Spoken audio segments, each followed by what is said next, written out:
All right, let's jump right into this explainer and unpack the high-stakes world of the Federal Controlled Substances Act. This really isn't just some boring set of bureaucratic hurdles. It's honestly the ultimate shield protecting pharmacy practice and public safety. Today, we're going to trace the entire life cycle of a controlled substance, literally from the moment it enters the legal framework all the way to the moment it's safely destroyed. But before we get bogged down in all the heavy regulations, we really have to ask ourselves a pretty critical question. Who is truly responsible when a bad prescription is filled? Because a valid DEA number on a piece of paper doesn't automatically mean a prescription is safe, or, for that matter, even legal to dispense.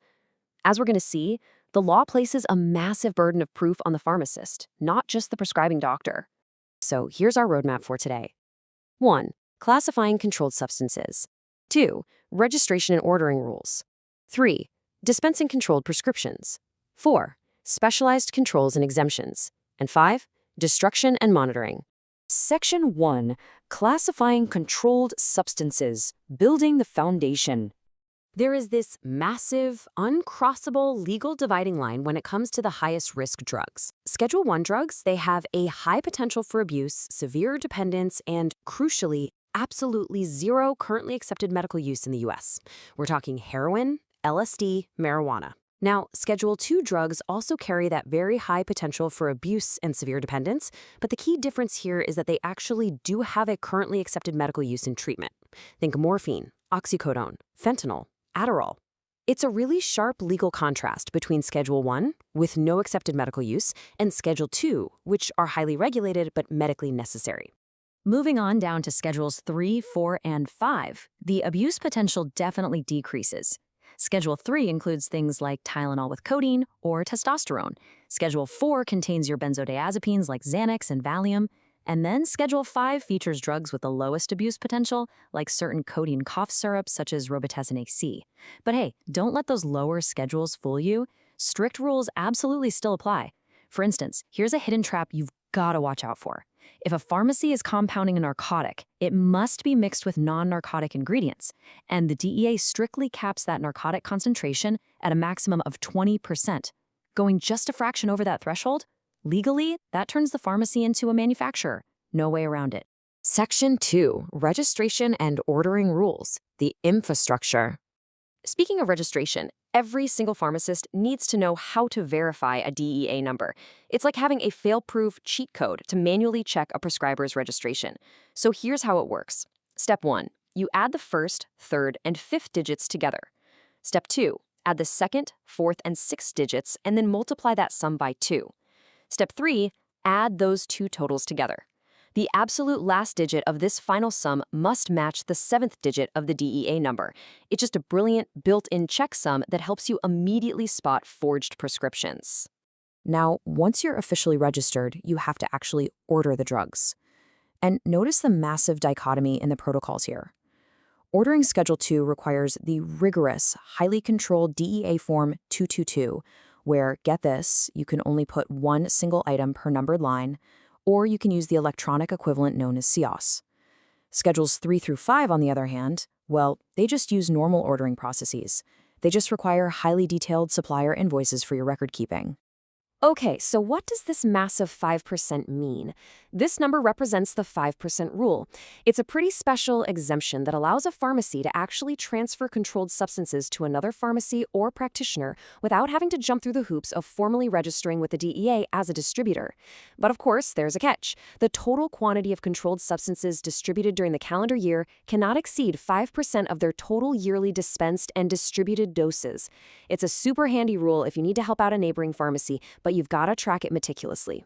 Section 3. Dispensing controlled prescriptions, the front line. Remember that question we asked at the very beginning about who is responsible? Well, here is your answer. Corresponding responsibility. The law literally dictates that while proper prescribing rests on the practitioner, an equal responsibility rests with the pharmacist to ensure a controlled substance prescription is issued for a legitimate medical purpose. This is exactly why this matters so much. You cannot just blindly fill a prescription because the DEA number checks out. You have to exercise corresponding responsibility. If you willfully ignore a bad prescription, you're just as legally liable as the doctor who wrote it. To help enforce this, the DEA has actually outlined several red flags. Things like identical prescriptions for numerous people, unusually large quantities, or multiple people showing up with the exact same address. If you encounter any of these, like groups of patients pulling up in the same vehicle or people consistently paying exclusively in cash for expensive opioids, you cannot legally dispense the drug until that flag is completely investigated and resolved. If you can't resolve it, you can't dispense it, period. Assuming the prescription is entirely legitimate, how do we actually dispense it? Well, Schedule 2 is incredibly rigid. It forbids refills entirely, no exceptions, and mandates written or electronic prescriptions. Contrast that with Schedules 3 through V. Those offer a bit more flexibility, permitting up to 5 refills within 6 months, and they even allow for verbal and faxed prescriptions. And right before that bottle leaves your pharmacy counter, you absolutely must ensure this exact federal transfer warning is printed on the label of every Schedule 2, 3, and 4 drug dispensed to a patient. Interestingly enough, federal law doesn't strictly mandate this warning on Schedule 5 drugs, mainly because some of those can occasionally be sold over the counter without a prescription anyway. Section 4. Specialized Controls and Exemptions. Navigating the Exceptions. Let's talk about methadone for a second. This is a crucial distinction. Methadone dispensed by a standard retail pharmacy can legally only be used for pain management. It can absolutely never be prescribed or dispensed by a retail pharmacy for the detoxification or maintenance of narcotic addicts. So while a regular pharmacy can dispense drugs like buprenorphine for addiction treatment, methadone specifically for addiction, that can only be administered through a specially registered narcotic treatment program. Then, we've got the Combat Methamphetamine Epidemic Act, which regulates over-the-counter sales of pseudoephedrine. Because pseudoephedrine is a precursor chemical used to illegally cook methamphetamine, it's got to be kept securely behind the counter. Under this act, you have to maintain a strict electronic or written logbook and adhere to some very precise mathematical limits that actually vary based on the specific salt forms of the pseudoephedrine. You absolutely need to anchor this number in your brain right now. 3.6 grams. That is the strict, hard daily retail sales limit per purchaser for the base product of pseudoephedrine. Oh, and there's a 9-gram limit per 30 days. You have to check their federally or state-issued ID and make absolutely sure they don't go a single milligram over this limit. Section 5. Destruction and Monitoring. End of the line. When controlled substances expire on the pharmacy shelf, they must be destroyed to a legal standard known as non-retrievable. This literally means permanently altering the drug's physical or chemical condition so it's entirely unavailable and unusable for all practical purposes.